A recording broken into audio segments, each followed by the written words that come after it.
just assume that cameras mutate in 25 years as violently as like your favorite cameras, the HD, DLSR, and so forth, have mutated since the black and white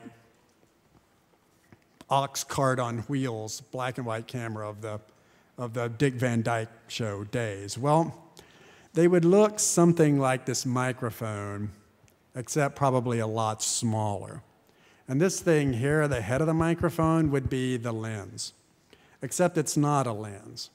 It's just a piece of black fabric or glass. It's an absorptive surface that simply absorbs every photon that touches it from any angle.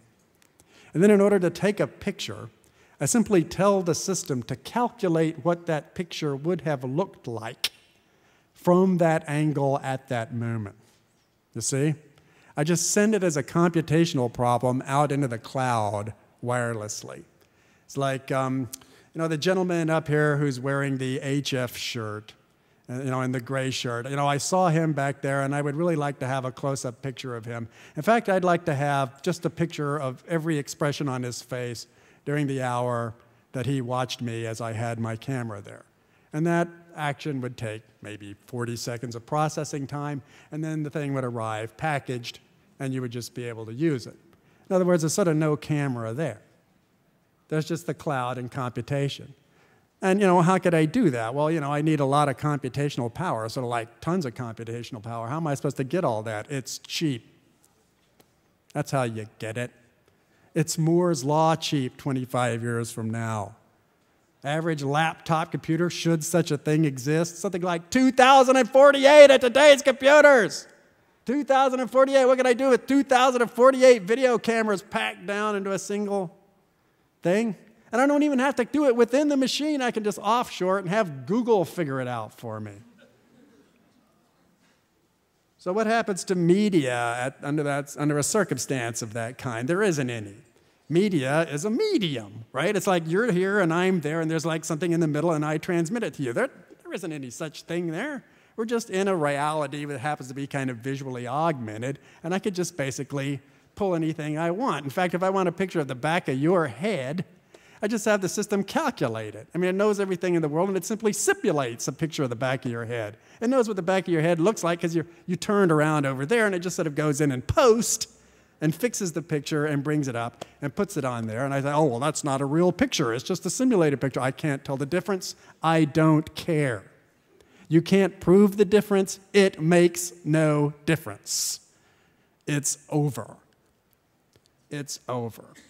And a situation like that makes you look as corny as Dick Van Dyke black and white TV, but it's not that really hard to find. I mean, it's a world of augmented, always-on, geolocative interactivity. It's a remote control for reality. That's what I have here, not really a camera. Obviously, I can do other things with that. Why should it even be a camera? Just like an interface toward the cloud. Why do I have one?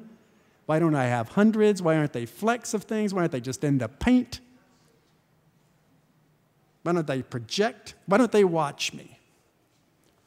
Why don't they just watch me? Given they're watching everybody in here, why don't I just use my hands to interact with them? Why don't I just know the position of my fingers and the angle of my gaze at all time and use that as the interface for computation? Just watch my retinas. Dematerialize it. I'm a dematerialized technomad. I'm like marinating in Vimeo. There's like Vimeo all around me. I'm saturated in Vimeo. Not Vimeo, but, it's a precursor. Or it's an ancestor. Vimeo was the ancestor of this. And, instead of having this archaic thing where I have to, move files, haul things around, contact with people, compress things, decompress them, they're just there on command, and they're just there in the space, and they're simply projected, and the image just simply does what I want under what circumstance I want. So why do I think that's plausible? Because it would be pretty much perfect for elderly people in big, dirty cities. If you're like 80 years old and you're afraid to go outside and you live in a big town, this is ideal technology for you. You're just sort of leaning back. It's like, feel like the Dick Van Dyke Show. Just kind of streams out, God, that's like watching paint dry, isn't it? It's the most, why did they do that? It's so boring. Show me the thing that the most famous pop star in the world is watching right now. That's a little bit more interesting. She doesn't have very good taste. Find me the thing that her best friend was watching that her husband didn't want her to watch. I mean, that is just whatever. I mean, I'm just querying stuff, I'm surfing. Just kind of reality surfing. But, I'm old and I don't have much else to do, and, I'm kind of drawing a pension, and that's working for me.